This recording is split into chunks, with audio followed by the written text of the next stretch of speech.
जय भीम एक विचारधारा है इंसानियत के लिए और जय भीम एक हथियार है बहुजनों का शोषण रोकने के लिए।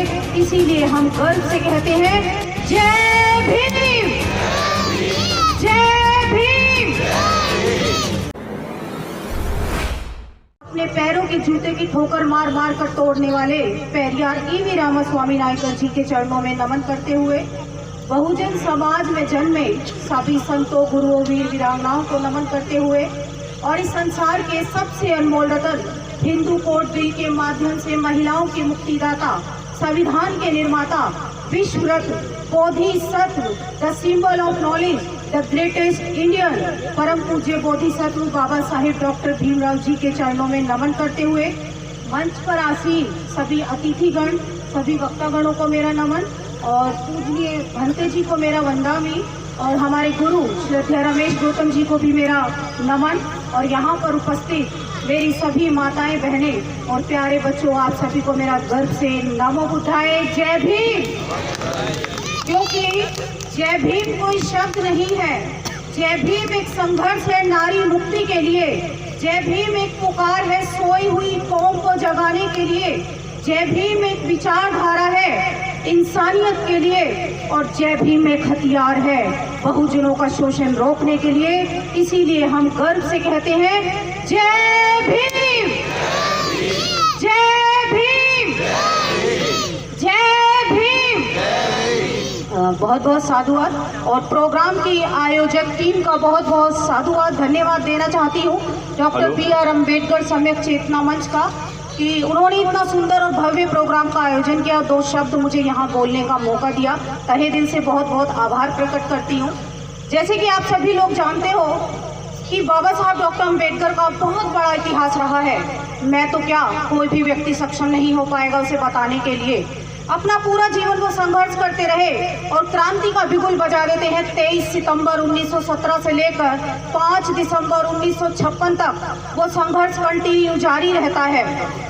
यूँ तो बाबा साहेब ने हर महीने कुछ ना कुछ किया है, लेकिन ये नवंबर का महीना चल रहा है और ये बड़ा खास महीना है, तो इसी नवंबर के महीने पर मैं कुछ चर्चा आपसे करना चाहती हूँ। 12 नवंबर 1930 को बाबा साहेब इंग्लैंड की पार्लियामेंट में जाते हैं, लेकिन उससे पहले की एक घटना मैं बताना जरूरी समझती हूँ। जैसे ही बाबा साहेब पानी का जहाज पकड़ते हैं इंग्लैंड जाने के लिए, तभी वहाँ पर बहुत सारे हिंदू नेता होते हैं और वो बाबा साहब से कहते हैं डॉक्टर अम्बेडकर, तुम गोलमेज कॉन्फ्रेंस में तो जा रहे हो, लेकिन वहाँ पर जाकर गांधी की हाँ में हाँ मिलाना। इतना सुनते ही बाबा साहेब कहते हैं कि मैं वहाँ जाकर गांधी की हाँ में हाँ नहीं मिलाऊंगा। हजारों सालों से तुमने जो हमारे लोगों का शोषण किया है, उन पर अत्याचार किया है, उन्हें कीड़े मकोड़ों जैसा जीवन जीने के लिए मजबूर किया है, मैं वहाँ पर जाकर अपने लोगों के हितों की बात करूंगा, अपने लोगों के अधिकारों की बात करूंगा। इतना सुनते ही एक सर प्रभाकर पटनी जो कट्टर सनातनी हिंदू था, वो अपने दोनों कानों में उंगली डालता है और वहाँ से बाहर निकल जाता है। तो लोग उससे पूछते हैं कि आपने अपने कानों में उंगली क्यों डाल ली? तो वो कहता है कि हमारे धर्म शास्त्रों में लिखा है कि यदि कोई अछूत ऊंची आवाज में हमसे बातें करे तो उसके मुंह में 10 उंगली जितनी जलती हुई लकड़ी डाल देना, लेकिन ये अंग्रेजों का राज है और हम लोग ऐसा नहीं कर सकते। और 12 नवंबर 1930 को इंग्लैंड की पार्लियामेंट में जाकर दहाड़ते हैं, क्योंकि बाबा साहब ने कहा कि शिक्षा वो शेरनी का दूध है जो पिएगा वो दहाड़ेगा। और उन्होंने एक नहीं, दो नहीं, तीन नहीं, चार शेरनियों का दूध पिया। चार देशों से वो पढ़कर आए, भारत, अमेरिका, इंग्लैंड और जर्मन। और इंग्लैंड के प्रधानमंत्री रैमजे मैकडॉनल्ड के सामने अपनी बातों को रखते हैं और कहते हैं कि हमें अंग्रेजी सरकार और ब्रिटानिया हुकूमत का हमें कोई फायदा नहीं हुआ। आपके शासन से पहले भी हम सड़कों, कुएं, तालाबों पर जा नहीं सकते, पकवान पकोड़े खा नहीं सकते, अच्छे कपड़े पहन नहीं सकते, शिक्षा ग्रहण कर नहीं सकते, बहन बेटियों की कोई इज्जत नहीं, कोई भी आता है उन्हें उठाकर ले जाता है। और आपके शासन में भी यही हाल है। आपको ये देश तो आज़ाद करना ही होगा, लेकिन उसके साथ साथ हमारे साथ भी न्याय करना होगा। जब ये बातें बाबा साहब इंग्लैंड के प्रधानमंत्री को बता रहे थे, तो इंग्लैंड का जो राजा था जॉर्ज पंचम, वो थर-थर कांप रहा था। वो थर-थर कांप रहा था और उन्होंने कहा डॉक्टर अम्बेडकर, आप जो बातें बोल रहे हो क्या वो सही है? तब बाबा साहब कहते हैं कि आप तो सुनकर थर-थर कांप रहे हो, मेरा समाज तो इसे सदियों से भोग रहा है। और इस तरीके से 3 राउंड टेबल कॉन्फ्रेंस वहाँ पर होते हैं 1930, 31 और 32। और 29 अगस्त 1932 को इंग्लैंड की पार्लियामेंट से संपूर्ण अधिकार बाबा साहब हमारे लिए ले करके आते हैं। यूँ तो बाबा साहब ने पूरा जीवन हमारे लिए संघर्ष किया और अपने 4 बच्चे उन्होंने कुर्बान कर दिए, अपनी पत्नी की कुर्बानी दी, अपनी पूरी जवानी की कुर्बानी बाबा साहब डॉक्टर अम्बेडकर ने हम लोगों के लिए दी। 14 नवंबर 1927 को अमरावती में एक सभा को संबोधित कर रहे होते हैं, तभी एक लेटर बाबा साहेब के पास आता है और उस लेटर को वो पढ़ते हैं और अपनी जेब में रख लेते हैं। लेकिन वहाँ पर बैठे लोगों के अंदर उथल पुथल हो जाती है कि आखिर उस लेटर में ऐसा लिखा क्या है। वो सभा 3 घंटे चलती है और जब सभा खत्म हो जाती है तो बाबा साहब से पूछते हैं कि बाबा साहेब उस लेटर में लिखा क्या है। तब बाबा साहब अपनी जेब से लेटर को निकाल कर उनको देते हैं, तो वो पढ़ते ही उनके पैरों के नीचे से जमीन निकल जाती है। उस लेटर में लिखा होता है, डॉक्टर अम्बेडकर, तुम्हारे बड़े भाई की मृत्यु हो गई है, घर में लाश पड़ी है और तुम जल्दी से घर आ जाओ। लेकिन इस सोए हुए समाज को जगाने के लिए, इस सोए हुए समाज में स्वाभिमान की भावना भरने के लिए वो 3 दिन तक अपने घर नहीं जाते। बाबा साहब डॉक्टर अम्बेडकर जैसा महामानव इस धरती पर पैदा हुआ, जिन्होंने इस देश के लिए सब कुछ किया। अब जो मैं बातें बोलने के लिए जा रही हूँ वो बात सिर्फ और सिर्फ जिंदों को समझ में आएगी, मुर्दों की मैं बात नहीं करती। और मुझे नहीं पता यहाँ पर कितने जिंदा लोग हैं। ये स्पीच बाबा साहब डॉक्टर अम्बेडकर की इस दुनिया से जाने से पहले ये आखिरी स्पीच थी, और वो स्पीच थी 25 नवंबर 1956 की, जो बनारस हिंदू यूनिवर्सिटी में बाबा साहेब ने दी। और वहाँ पर हजारों लोग बैठे हुए थे। तो बाबा साहब उन लोगों से कुछ प्रश्न पूछते हैं और कहते हैं, नौजवानों, आप मुझे ये बताइए कि आपको शिक्षा, दीक्षा, चिकित्सा संविधान से मिलेगी या धर्म शास्त्रों से? आपको डॉक्टर, इंजीनियर, IAS, PCS संविधान से मिलेंगे या हिंदू धर्म शास्त्रों से? महिलाओं को मान, सम्मान, स्वाभिमान, हक, अधिकार संविधान से मिलेंगे या हिंदू धर्म शास्त्रों से? तो वहाँ पर बैठे तमाम लोगों ने एक आवाज में कहा कि बाबा साहेब, ये सब चीजें हमें संविधान से मिलेगी। तो बाबा साहब ने कहा, जिस तरीके से अंधेरा और उजाला एक साथ नहीं रह सकता, जिस तरीके से सांप और नेवला एक साथ नहीं रह सकता, उसी तरीके से यदि तुम्हें संविधान चाहिए तो हिंदू धर्म शास्त्रों को तुम्हें नष्ट करना ही होगा। लेकिन ना उस समय हमने उनकी बातों को सुना और ना ही आज सुन रहे हैं, क्योंकि आधा उदल ने कहा कि जो ना माने बड़ों की सीख, लेकर ठुकरा मांगे भी। और बड़े हो गए हमारे महापुरुष। पूरे भारत में देख लीजिए, आज भी हमारी दुर्गति हो रही है। 25 नवंबर 1949 को संविधान बनकर तैयार हो गया और संविधान दिवस की आप सभी को ढेरों शुभकामनाएं देती हूँ। लेकिन बहुत कम लोग ये जानते हैं कि बाबा साहब डॉक्टर अम्बेडकर ने जो संविधान बनाया वो कितनी कठिन परिस्थितियों में रहकर बनाया। एक घटना उन दिनों की बताना चाहती हूँ, जब बाबा साहब संविधान लिख रहे थे तो कुछ लोग बाबा साहब के पास आते हैं और रात काफ़ी हो जाती है तो उन्हें वहीं पर रुकना पड़ता है। तकरीबन रात के 12 बज रहे थे और वो देख रहे थे कि बाबा साहब के कमरे की लाइट जली हुई है। वो खिड़की से झांक कर देखते हैं, खिड़की से झांक कर देखते हैं कि बाबा साहेब की एक टांग छत के पंखे से बंधी हुई है। उनको समझ नहीं आता कि आखिर बाबा साहेब ने अपनी टांग छत के पंखे से क्यों बांध ली। अगली सुबह वो बाबा साहेब के पास जाते हैं और बाबा साहब से पूछते हैं कि बाबा साहेब, आपने अपनी टांग छत के पंखे से क्यों बांध ली?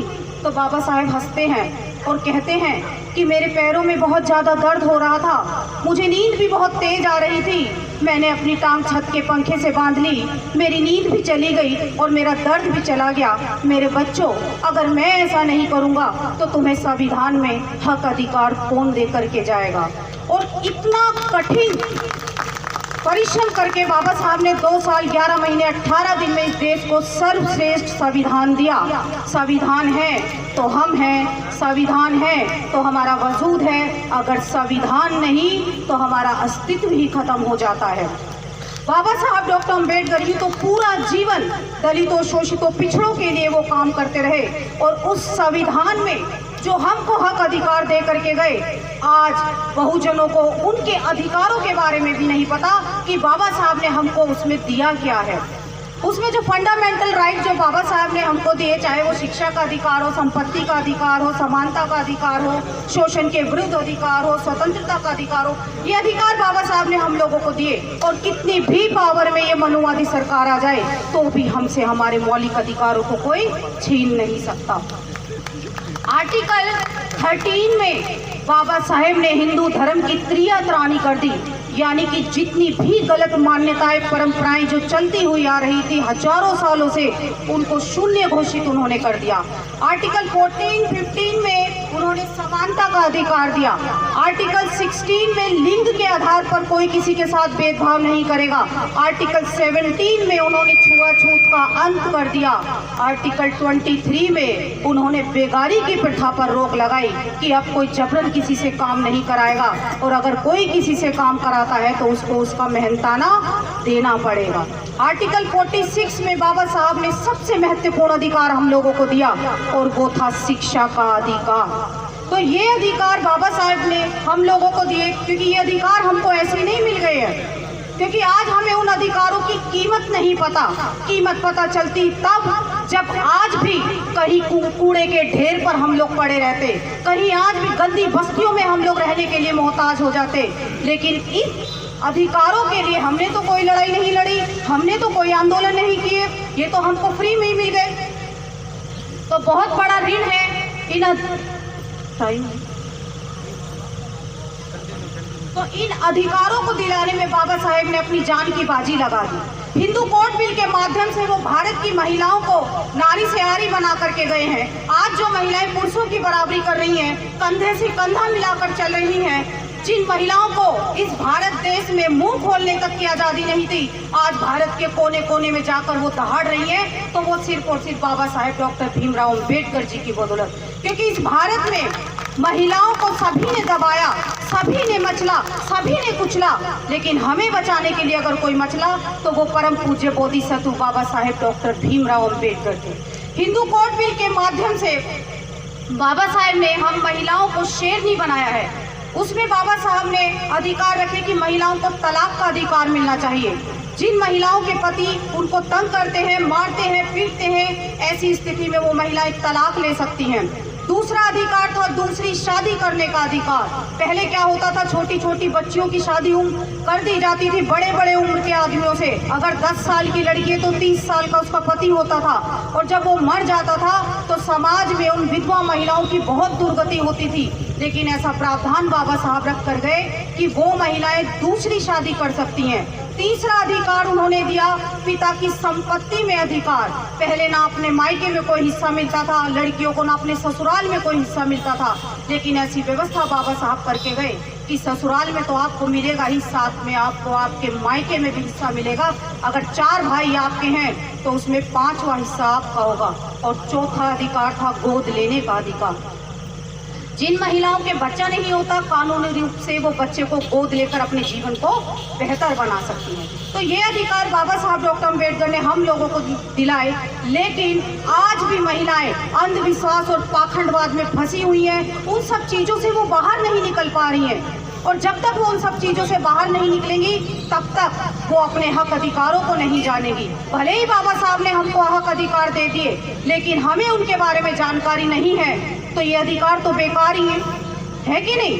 तो बाबा साहब डॉक्टर अम्बेडकर ही एक पहले ऐसे मसीहा हैं जिन्होंने इस भारत देश की महिलाओं को पुरुषों से पहले समझदार माना। और माना ही नहीं, वो संविधान में भी लिख कर गए कि महिलाएं 18 साल में समझदार होती है और पुरुष 21 साल में समझदार होते हैं। ये बाबा साहब ने ऐसे नहीं कह दिया, सैकड़ों किताबें उन्होंने पढ़ी और तब इस नतीजे पर पहुंचे कि महिलाओं में वो पावर होती है, महिलाओं में वो ताकत होती है कि जो महिला एक बार ठान ले वो उसे करके छोड़ती है। तो महिलाओं के लिए मैं 2 लाइनें बोलना चाहूँगी कि महिलाओं का जीना इतना आसान नहीं होता अगर धरती पर पैदा कोई भीम नहीं होता। रोती मनुवाद की गुलामी से घूंघट में फिर और सर उठाकर चलना इतना आसान नहीं होता। बाबा भीम ने हमारे हाथों और पैरों की बेड़ियों को तोड़ा है, वरना हाथ में पकड़कर कलम थमाना इतना आसान नहीं होता। इस भारत देश में अम्बेडकरवादियों के लिए दलित, शोषित, पीड़ित नारियों के लिए ये मनुवादी लोग, ये ब्राह्मणवादी लोग हमारे हक अधिकारों पर नजर लगाए हुए हैं। पूरे देश में एक तूफान का माहौल है हमारे खिलाफ। मौसम विभाग के वैज्ञानिक ये कहते हैं कि जब तूफान आने वाला हो तो आप अपने घरों से बाहर निकल जाइए। वर्तमान की स्थिति को अगर हम लोग देखते हैं और अपनी शिक्षा, दीक्षा, चिकित्सा, मान सम्मान को बचाने के लिए अगर हम लोग अपने घरों से बाहर नहीं निकले तो जिन घरों में हम लोग रह रहे हैं, जिन कोठी बंगलों में हम लोग रह रहे हैं, वो हमारे लिए कब्रिस्तान बन जाएंगे, क्योंकि मुर्दे पड़े हैं अपनी अपनी कब्रों में और जिंदा मुर्दे, खाते पीते चलते फिरते मुर्दे पड़े हैं अपने अपने कमरों में। तो कमरों से बाहर निकल जाइए, क्योंकि जिंदा वो होता है जिसे अपने मान सम्मान, इज्जत, आबरू की कीमत का पता हो, और मुर्दा वो होता है जिसे अपने मान सम्मान, इज्जत, आबरू की कीमत का पता ना हो। तो अगर आप जिंदा हो तो जिंदा होने का एहसास कराइए, और वो पता चलेगा तब जब सोए हुए समाज को जगाने के लिए आप लोग अपने घरों से बाहर निकलोगे, तब पता चलेगा कि आप जिंदा हो। नहीं तो हम में और मुर्दों में कोई ज़्यादा अंतर है नहीं, कोई ज़्यादा अंतर नहीं है। लास्ट में 2 लाइन बोलकर मैं अपनी बात खत्म करना चाहूँगी कि वक्त बहुत कम है, पूरा जोर लगा दो। वक्त बहुत कम है, पूरा जोर लगा दो। कुछ को मैं जगाऊं, कुछ को आप जगा दो। बाबा साहिब की तस्वीर हर घर में टंगवा दो। मिशन क्या है ये जन जन को बता दो, फिर देखना कैसा भूचाल आएगा। इतिहास तो इतिहास, भूगोल बदल जाएगा। इसी के साथ मैं अपनी वाणी को विराम देती हूँ। आप सभी ने मुझे सुना, इसके लिए बहुत बहुत साधुवाद। और एक बार फिर से जोर से एनर्जी के साथ 3 बार मेरे साथ बोलेंगे, जय भीम, जय भीम, जय भीम, जय भीम, जय भीम। आपके अपने चैनल समता आवाज टीवी को बेल आइकन दबाना ना भूलें, सबसे पहले हमारी वीडियो देखने के लिए।